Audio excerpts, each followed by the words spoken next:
Selamat sore.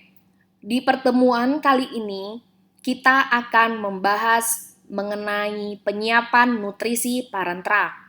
Ini merupakan kelanjutan dari materi sebelumnya. Jika di materi sebelumnya kita telah mempelajari tentang aspek-aspek terkait dengan nutrisi parenteral, maka di pertemuan kali ini kita akan membahas mengenai perhitungan nutrisi parenteral. Soal kasus nomor 1. Seorang pasien usia 52 tahun mengalami kecelakaan sehingga mengalami trauma pada daerah usus. Karena luka yang diderita, dokter tidak memperkenankan pasien tersebut mendapat asupan makanan selama seminggu.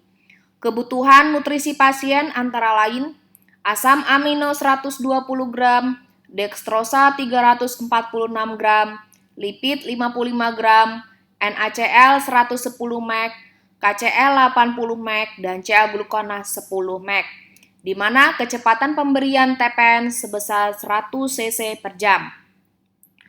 Pertama yang kita lakukan adalah melakukan verifikasi permintaan. Kebutuhan cairan pasien yang diberikan tiap hari 100 cc per jam, berarti dengan berat badan sebesar yang saya maksud, jika dalam sehari ada 24 jam, maka 2.400 ml per hari. Volume yang dibutuhkan cairan oleh pasien adalah 30-35 ml per kilogram berat badan per hari. Pasien dengan berat badan 80, maka kebutuhan per harinya adalah 30 kali 80, 2.400, 35 dikali 80, 2.800. Berarti volume yang diberikan 2.400 ini berada dalam range yang sudah ditetapkan. Kebutuhan protein, permintaan sebesar 120 gram, di mana kebutuhan pasien adalah 0,8 sampai 2 gram per kilogram berat badan per hari. Dikali 80 kg sesuai dengan berat badan pasien menjadi 64 sampai 160 gram. Permintaan 120 gram ini berada di dalam range. 120 gram ini dikali 4 kilokalori per gram asam amino menjadi 480 kilokalori per hari. Dextrosa, permintaan sebesar 346 gram. Dengan kebutuhan 3-5 mg per kilogram berat badan per menit. Oleh karena itu, kita kalikan ke berat badan pasien 80 kg, kita kalikan ke 24 jam dan kali 60 menit karena penggunaan dalam sehari. Didapatlah 345.600 mg per hari atau sama dengan 345,6 sampai 576 gram per hari. Permintaan 346 gram ini berada dalam range. Oleh karena itu, kita hitung kalorinya. 346 gram kita kalikan 3,4 kilokalori per gram sama dengan 1.176 kilokalori per hari. Lipid, permintaan 55 gram. Kita langsung kalikan ke kilokalorinya. Dapat 495 kilokalori per hari. Di mana lipid ini ada satu penekanan yang berbeda, tidak lebih dari 30% dari total kalori per hari. Oleh karena itu, mengapa tadi kita sudah menghitung kalori terlebih dahulu? Kita bisa mengingat kalori pada asam amino 480, pada dextrosa 1.176.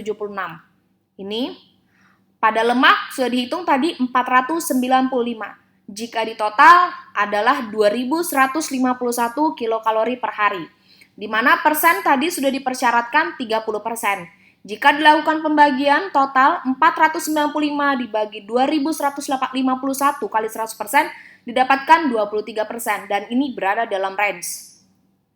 Total kalori per hari adalah 25 sampai 35 kilokalori per kilogram berat badan. Dalam hal ini adalah dengan range 2.000 sampai 2.800. Total kalori yang diberikan pada pasien yang dihitung tadi 2.151, berarti berada dalam range. Kita sudah menghitung untuk makromolekul. Sekarang kita akan menghitung untuk natrium.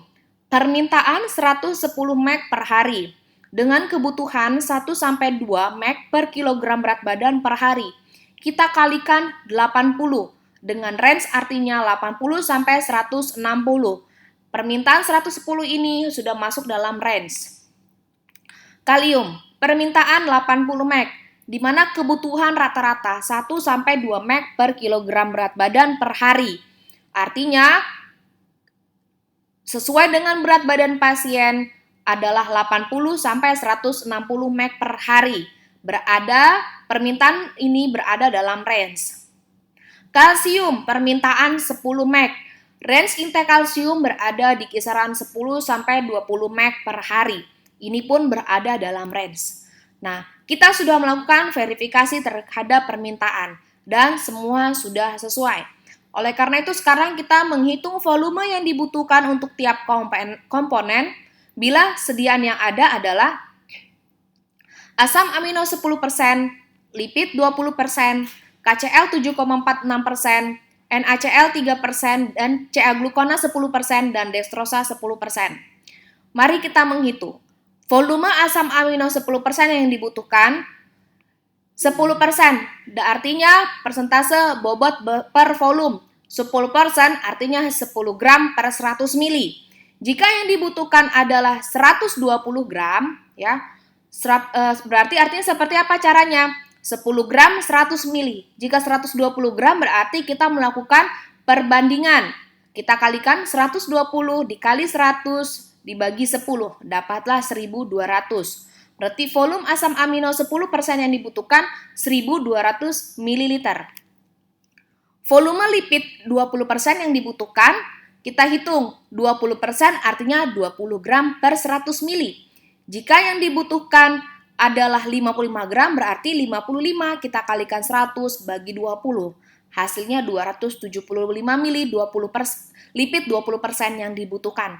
NaCl 3%, di mana di sini diketahui tiap liternya terdapat 513 mg. Kebutuhan pasien tadi adalah 110 mg. Dengan demikian kita melakukan perbandingan 110 dikali 1000 dibagi 513 dapatlah 214 mili. Jadi NaCl 3% yang dibutuhkan sebesar 214 mili. Kalsium glukonas tiap milinya mengandung 0,465 mg. Kebutuhan pasien adalah 10 mg, berarti 10 kita kalikan 1 dibagi 0,45, hasilnya 22 mili Ca-glukonas.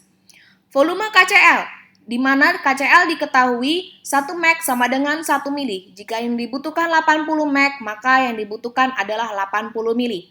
Dengan demikian, volume dextrosa yang merupakan pelarutnya adalah volume total yang sudah dihitung tadi dalam sehari dikurangi volume dari asam amino, lipid, NaCl, kalsium glukonas, dan KCl, ditotalkan semua volume yang tadi 2400 dikurang 1200 dikurang 275 dikurang 214 dikurang 22 dan dikurang 80 hasilnya 609 mili. Ini adalah volume dextrosa. Dalam hal ini 346 gram 3,46% kita hitung bobot per volume dengan volume 609 mili. Didapatkan konsentrasi dextrosanya 57%, namun tidak tersedia di Indonesia dextrosa lebih dari 50%. Oleh karena itu, maka kita menggunakan dextrosa 5%, di mana kita membagi 3,46% kita bagi kesediaan yang ada, 5% kita kalikan ke volume dextrosa yang ada, yaitu 609 mili. Hasilnya adalah kita membutuhkan 421 dextrosa 5% dari sediaan yang ada.